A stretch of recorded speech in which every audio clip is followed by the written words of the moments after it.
నమస్కారం ఫ్రెండ్స్. ఈరోజు మన తెలంగాణ కళారత్నాల్లో ప్రఖ్యాత ప్రోగ్రామ్స్ నాట్యానికే ఒక ఒరవడి సృష్టించినటువంటి లలితారావు గారు చాలా పెద్ద ఆర్గనైజర్. వారి హస్బెండ్ కూడా చాలా మన తెలంగాణ రాష్ట్రంలో, మన ఆంధ్రప్రదేశ్ రాష్ట్రంలో కూడా చాలా పెద్ద ఆర్గనైజర్ వీళ్ళు. వారి గురించి, వారి సంస్థ గురించి, వారు చేసినటువంటి కార్యక్రమాల గురించి వారి నోట మనం విందాం. నమస్కారం అండి లలితారావు గారు. నమస్కారం అండి. చెప్పండి, మీ సంస్థ గురించి, మీ గురించి మా ప్రేక్షకులకు చెప్పండి. ఇది తెలంగాణ కళారత్నాలండి. ఒక 5,000 మంది కళాకారులను నేను ఇంటర్వ్యూ చేస్తున్నాను. కళారూపాలకు సంబంధించిన వాళ్ళందరినీ కూడా ఒక పుష్పగుచ్చంలాగా యూట్యూబ్లో పెడుతున్నానండి. మీరు మీ సంస్థ గురించి, మీ గురించి, మీరు చేసిన కార్యక్రమాల గురించి మా ప్రేక్షకులకు తెలియజేయండి. తప్పకుండా సార్. అసలు ముందు కళారత్నాలను ఒక కాన్సెప్ట్ తీసుకుని, నిజంగా రత్నాలు లాంటి కొన్ని ఆర్గనైజేషన్స్ని, కొన్ని కళలను తీసుకుని చేయడం అనేది చాలా కొత్త కాన్సెప్ట్, మంచి కాన్సెప్ట్ అండి. మీకు ధన్యవాదాలు, మంచి ఆలోచన వచ్చినందుకు. అయితే మాది భారత్ ఆర్ట్స్ అకాడమీ అని కల్చరల్ ఈవెంట్ ఆర్గనైజేషన్ అండి మాది. మా పాప కూచిపూడి కళాకారిణిగా తన్ని ఎన్నో వేదికలకు నేను తీసుకెళ్ళానండి పాపని. సో ఆ పరంపరలో వర్ధమాన కళాకారులకి, అంటే పెద్ద పెద్ద ఆర్టిస్టులకి బోళ్ళు వేదికలు ఉంటాయి. సో అలా కాకుండా వర్ధమాన కళాకారులు, అప్కమింగ్ ఆర్టిస్టులకి ఒక వేదిక ఇవ్వాలనే ఉద్దేశంతో నేను మా వారు కలిసి ఒక 11 సంవత్సరాల క్రితం ఒక సంస్థని భారత్ ఆర్ట్స్ అకాడమీని స్థాపించి అప్కమింగ్ ఆర్టిస్టులకి వేదికనిస్తూ ఉన్నామండి. నిజంగా ప్రతి చిన్న కళాకారుడు మా వేదికకు వచ్చి అద్భుతంగా నృత్యాంశాలు నేర్చుకుని వాళ్ళు వారి యొక్క పర్ఫార్మెన్స్ని ఇస్తున్నారు. అది నిజంగా చాలా గొప్ప విషయంగా భావిస్తూ ఉంటాను. ఎందుకంటే వెస్ట్రన్ పోకళ్ళు ఎక్కువగా ఉన్న మన సంస్కృతి, ఇప్పుడున్న సంస్కృతిలో మన సంస్కృతి సాంప్రదాయాలకి ప్రతీక అయిన అద్దంలో ఉండే ఈ కూచిపూడి నాట్యం కానీ, భరతనాట్యం కానీ, ఏదైనా మన కల్చర్, మన ఆర్ట్ ఫామ్స్ని డెవలప్ చేయడం కోసం మా భారత్ ఆర్ట్స్ అకాడమీ చేస్తున్న చిరు ప్రయత్నం అండి. తర్వాత ముఖ్యంగా ఒక విద్య ఒక గురువు నుంచి అభ్యసించి ఆ గురువు గారు ఒక స్థానంలో నిలబడి పిల్లల్ని ముందుకు తీసుకెళ్తున్నారు. చాలామందికి ఇది కుటుంబ పోషణగా కూడా ఉపయోగపడుతుంది, జీవనోపాధి. ఎస్, ఎగ్జాక్ట్లీ, జీవనోపాధిగా కూడా ఉపయోగపడుతుంది. అండ్ ఒక డాన్స్, ఒక ప్రోగ్రాం జరగడం వల్ల ఎంతోమంది కళాకారులు బతుకుతున్నారండి. ముఖ్యంగా చాలామంది అది ఒక రకంగా ఒక సంతృప్తినిస్తుంది. ఇప్పుడు మనం ఎవరికైనా ఒక 10 రూపాయలు ఇస్తే చాలా సార్, ఎందుకంటే ఇప్పుడు మనం ఒక 10 రూపాయలు ఎవరికైనా సహాయం చేసామనుకోండి సార్, అది ఒక పూటకి వాళ్ళకి సరిపోతుంది. అదే మనం ఒక జీవనోపాధికి మన వంతు సహకారం, మనం ఏం కోట్లు ఇవ్వక్కర్లా, వాళ్ళకి సెల్ఫ్ సాటిస్ఫాక్షన్ వచ్చేటట్టుగా మనం ఏమన్నా వాళ్ళకి చేయగలిగితే కనుక అది చాలా బాగుంటుంది. అలా మా సంస్థ గత 11 సంవత్సరాలుగా ఎన్నో వేదికల మీద ఎన్నో కార్యక్రమాలు చేశామండి. అలాంటి కార్యక్రమంలో తిరుపతి, పూరి, వైజాగ్, రాజమండ్రి, అలాగే మన ఉజ్జయిని, అయోధ్య, కాశీ, ఇలా చాలా లిస్ట్ ఉందండి చెప్పాలంటే. సో ప్రతి దగ్గరికి కూడా మా వెంట నడిచే డాన్స్ టీచర్లు. మీ ప్రోగ్రామ్ స్ట్రక్చర్ ఎట్లా ఉంటుంది? మా ప్రోగ్రామ్ స్ట్రక్చర్ అంటే చాలా వెరైటీగా ఉంటుంది. ఎస్ సార్, చాలా కొన్ని వేల మంది వస్తారు మీ ప్రోగ్రామ్. Yes sir. అది ఎట్లా మీరు చేస్తున్నారు? ఎందుకంటే సార్, ఇప్పుడు ఆ విషయం చెప్పాలంటే క్రమశిక్షణ అనే దానికి పెద్దపీట వేస్తాము సార్ మేము. ఇప్పుడు ఒక కార్యక్రమం చేయడానికి ఒక ప్రణాళిక రూపొందించుకోవాలి. ఫర్ ఎగ్జాంపుల్, మన ఇంట్లో మనం చిన్న కార్యక్రమం, ఇంట్లో ఏదైనా ఫంక్షన్ చేసినా ఒక ప్రణాళిక ఉంటుంది. అలా నా ప్రోగ్రాం ప్రతిదీ కూడా మేము ప్రణాళిక ఏర్పాటు చేసుకుంటాం. ప్రతిదీ కూడా ఒక షెడ్యూల్ ప్లాన్ చేసుకుంటాం. ఇలా ఈ టైం నుంచి ఈ టైంకి ఒక టీచర్కి ఇవ్వాలి, ఈ టైం నుంచి ఈ టైంకి ఇవ్వాలి. అలా ఏంటంటే ఏ ఈవెంట్లో కూడా చిన్న డిస్టర్బెన్స్ లేకుండా వచ్చిన గురువు గారు కానివ్వండి, పిల్లలు కానివ్వండి, పేరెంట్స్ ఎవరినైనా కూడా వాళ్ళకి ఇచ్చే గౌరవంలో ఎటువంటి లోపము లేకుండా చేయడం వల్ల మా సంస్థకి నిజంగా చాలా మంచి పేరు ఉందండి. అలాగే 23 డిసెంబర్ 2023 డిసెంబర్ 24th చాలా పెద్ద కార్యక్రమం చేశామండి. గిన్నిస్ రికార్డు 4,500 మందితో గచ్చిబౌలి స్టేడియంలో చేశామండి. నభూతో నభవిష్యత్ మేము గిన్నిస్ రికార్డుని సాధించాము. మా అందరి చిన్నారులు సహకారం వల్ల మాకు నిజంగా అది చాలా గ్రేట్ అచీవ్మెంట్. మేము ఇన్ని సంవత్సరాలు పడిన కష్టం ఒకటి, ఆ ఒక్క programme. Thank you sir, thank you so much. నిజంగా నాకు కూడా చాలా గర్వంగా ఉంటుంది. ఎందుకంటే మనం ఒక బిందువులం అండి, రేణువులం. మనమంటే ఏంటి, ఒక రేణువు. అలాంటిది అమ్మవారు స్వామి సహకారంతో ఈరోజు మంచి మంచి కార్యక్రమాలు చేస్తూ ఈ ఈ ఏదైతే మన కల్చరు, ఈ డాన్స్ ఏదైతే ఉందో మన పూర్వీకుల నుంచి వచ్చిన ఈ డాన్స్ ఏదైతే ఉందో ఎనీ ఆర్ట్ ఫామ్ దాన్ని ముందుకు తీసుకువెళ్తున్నందుకు నిజంగా మా జన్మ ధన్యం అండి. చిన్నారులను చూస్తే ఎంత ఆనందంగానూ ఉంటుంది. సో ఈ సంతోషాన్ని మాటల్లో చెప్పలేనిది. అలాగే 108 రోజులు ఎట్లా చేశారండి దాని గురించి కొంచెం క్లుప్తంగా చెప్పండి. దేని గురించి సార్? ఈ Guinness book of world record ఇక్కడ గచ్చిబౌలి స్టేడియంలో కొంచెం దాని గురించి కొంచెం వివరండి సార్. తప్పకుండా. యాక్చువల్గా గిన్నీస్ రికార్డ్ చేయడానికి ప్లానింగ్ చేసినప్పుడు ఒక సాంగ్ ఇవ్వాలి సార్ అందరికీ, పిల్లలందరికీ ఒకే ఐడియా. దీని గురించి ఎవరికైనా ఇంటర్వ్యూ ఇచ్చారా మీరు? ఇచ్చాం కదా సార్, యూట్యూబ్లో చాలా ఉన్నాయి. అయితే ఇప్పుడు మామూలుగా ఒక గిన్నీస్ రికార్డ్ అలాంటి పెద్ద పెద్ద రికార్డ్స్ చేయాలంటే ఒకళ్ళిద్దరు పిల్లలతో అయ్యేది కాదండి. వాళ్ళు ఒక టార్గెట్ చెప్తారు, మనం ఆ టార్గెట్ రీచ్ అయితేనే మనకు రికార్డ్ అవుతుంది. సో అలా మాకు 4200 మంది పిల్లలతో లార్జెస్ట్ కూచిపూడి లెసన్ అండ్ కాన్సెప్ట్తో మేము వర్క్ చేస్తాం. దీని మీద పిల్లలందరికీ కూడా డాక్టర్ పశుపతి శేషబాబు గారి ఆధ్వర్యంలో మా అమ్మాయి కదిరి వసత నృత్యాంశాలను ప్రదర్శించి అందరికీ వీడియోలను పంపించి 4200 మంది కళాకారులు ఒకేసారి నృత్యాంశాలు ప్రదర్శించారండి. అద్భుతం, అమోఘం. ఇంకా అసలు అది చూస్తే కన్నుల పండుగే. నాట్య మయూరాలు ఒకేసారి వచ్చి వేల సంఖ్యలో అక్కడ నర్తిస్తూ ఉంటే అసలు ఆ మూమెంట్ మెమరబుల్ మూమెంట్ చాలా జీవితానికి. జరిగాయి ఇంతకు ముందు కూడా జరిగాయి, కాకపోతే ఏంటంటే చాలా లాంగ్ గ్యాప్ తర్వాత మనం చేసాము. సో అది గ్రాండ్ సక్సెస్ అయింది. పిల్లలందరూ కూడా గిన్నీస్ వరల్డ్ రికార్డ్ తీసుకుంటున్నారు. అలాగే 2018లో ఇప్పటివరకు ఎవరూ చేయని విధంగా ఇప్పటివరకు ఎవరూ చేయలేదు. ఫండింగ్ అంతా మీ సొంత డబ్బా లేదా మీకు డొనేషన్స్ వచ్చాయి సార్? డొనేషన్స్ కొంచెం సొంత డబ్బు కూడా ఉంటుంది, ఖచ్చితంగా ఉంటుంది. అండ్ చాలా డెడికేటెడ్ గా చేస్తారు మీరు అన్ని కూడా. చెయ్యాలి సార్. ఇప్పుడు ఒక అమ్మాయి మా మీద నమ్మకంతో మా వేదికకి వచ్చినప్పుడు ఎప్పుడు ఇచ్చినా కూడా 20-30 మందికి అవార్డులు ఇస్తారు మీరు. ఖచ్చితంగా గురువులకే ఇస్తారు. ఖచ్చితంగా సార్. సంగీత గురువులు, నాట్య గురువులు. మా సంస్థలో బయట వాళ్ళని ఎంటర్ చేయను సార్. వేరే కమర్షియల్ ఎవ్వరు, మీరు నమ్మండి నమ్మకపోండి, మాకు ఫండ్ ఇస్తామని వస్తే మాకు అవార్డు ఇమ్మంటారు, మేము ఎవరిని ఎంకరేజ్ చెయ్యం. ఎందుకంటే ట్రూ ఆర్టిస్ట్ ఎవరు ఉంటే వాళ్ళని ఎంకరేజ్ చేస్తాం.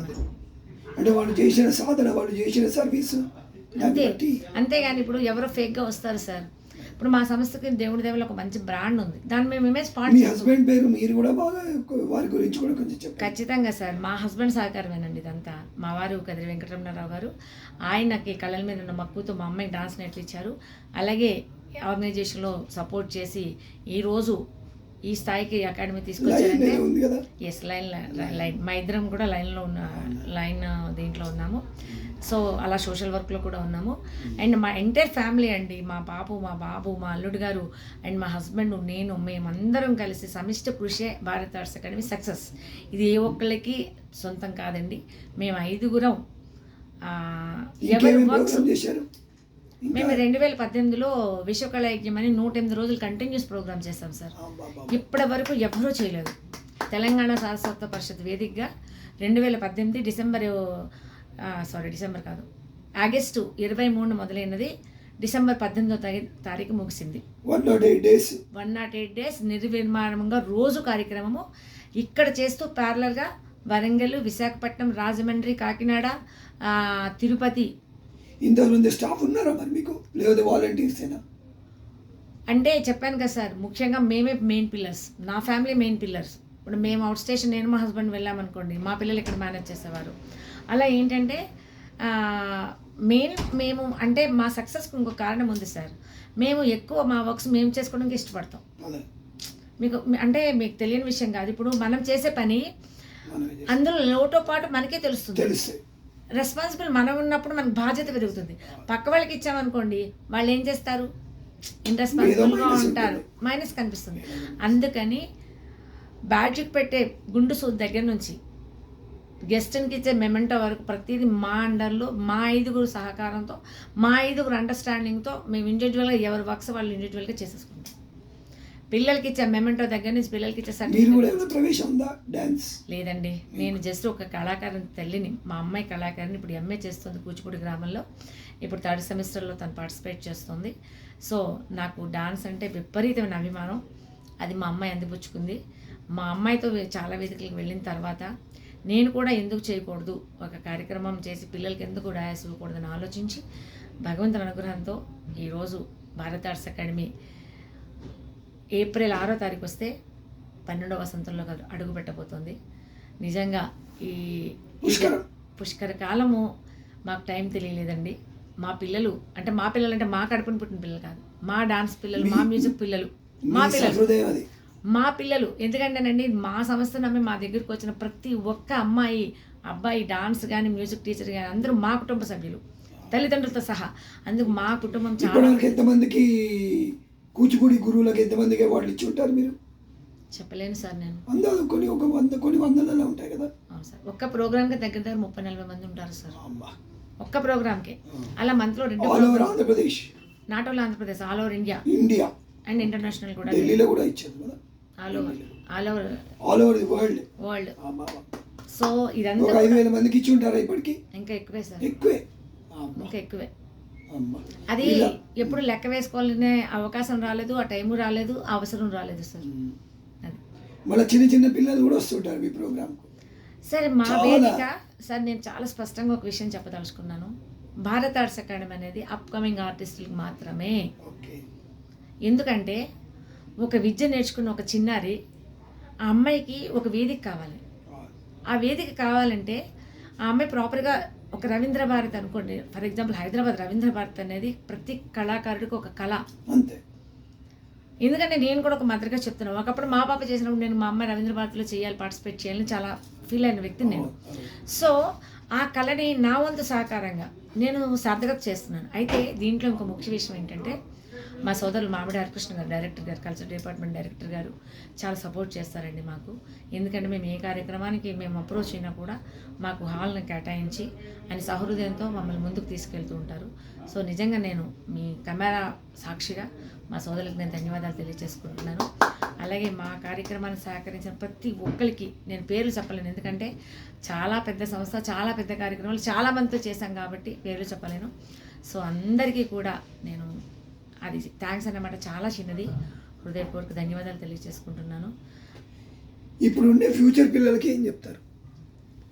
ఫ్యూచర్ పిల్లలు అంటే నెక్స్ట్ జనరేషన్ పిల్లలు నాకు తెలిసి ఈ కళారంగంలోకి ఎంటర్ అయిపోయారండి. నాకు అది చాలా సంతోషమైన విషయం. ఎందుకంటే వెస్టర్న్ పోకడికి పోకుండా మన భారతీయ సంస్కృతి సాంప్రదాయాలను, మన కళలను కాపాడుతూ పిల్లలు ముందుకు వెళ్తున్నారు కాబట్టి నెక్స్ట్ జనరేషన్ డోకా లేదు సార్. అది నా నమ్మకం.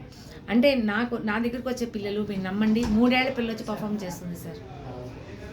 3 ఏళ్ల పిల్ల వచ్చి పర్ఫామ్ చేస్తుంది అంటే ఆ జనరేషన్ కూచిపూడి దాంట్లోకి ఎంటర్ అయిపోయినట్టే కదా. సో ఆ సంతోషము అసలు అంటే ఈ మార్గం ద్వారా వచ్చే సంతోషానికి వెలకట్టలేదండి. ఫస్ట్ ఆఫ్ ఆల్ వెలకట్టలేంది. ఆ చిన్న పిల్లలు వచ్చి ఆ పర్ఫార్మెన్స్ చేయడానికి ఆహార్యం వేసుకుని, అసలు ఆహార్యం చిన్న విషయం కాదు సార్. పెట్టుకునే పప్పు ఉంటుంది, బోళ్ళంత బరువు ఉంటుంది, ఆర్నమెంట్స్ బరువు ఉంటాయి, ఆ బట్టల్లో వేడి ఉంటుంది. సమ్మర్ అయితే మరీ హారబుల్ పిల్లలకి, కానీ వాళ్ళు ఎక్కడ తగ్గరు సార్. మీకు ఇంకో విషయం చెప్తాను, మా చిన్నారుల గురించి ఇంకో మాట చెప్పాలి, నేను గర్వంగా చెప్పే మాట. తెల్లారి లేస్తారు సార్, 6 గంటలకు రవీంద్ర భారతిలో ఉంటారు, రాత్రి 7 అయినా అదే ఎనర్జీతో ఉంటారు సార్ పిల్లలు. వాళ్ళకి అంత ఎనర్జీ భగవంతుడు ఎలా ఇస్తున్నాడో మరి ఆయనకే తెలుసు.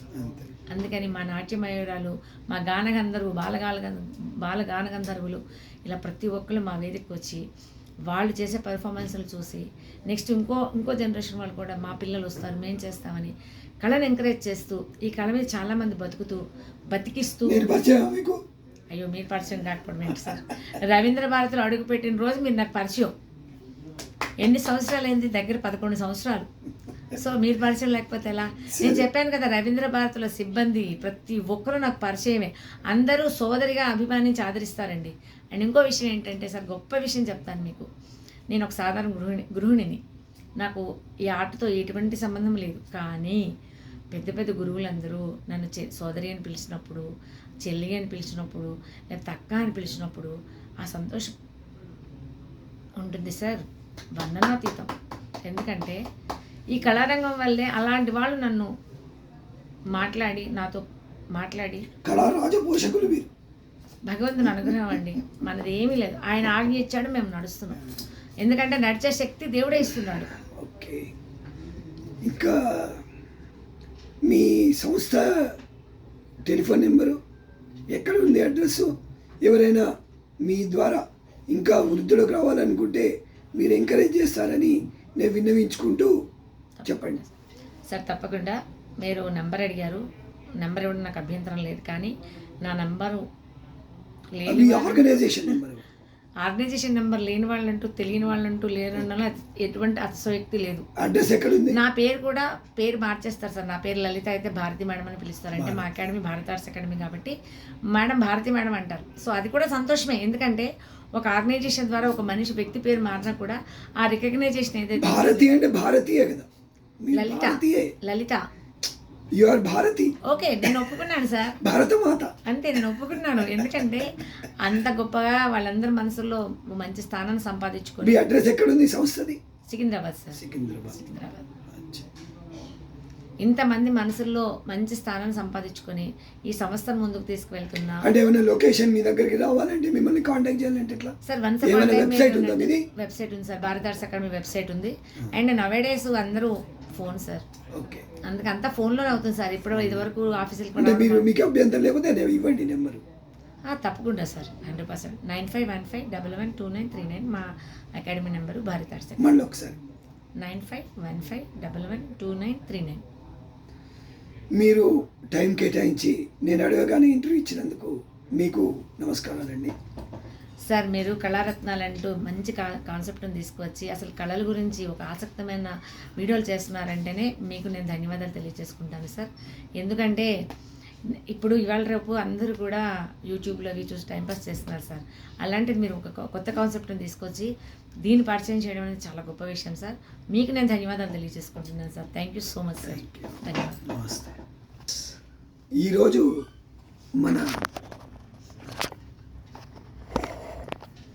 ఈరోజు మన మేడం గారిని ఇంటర్వ్యూ చేసినందుకు నేను చాలా ప్రౌడ్గా ఫీల్ అవుతున్నాను. Thank you very much. నమస్తే.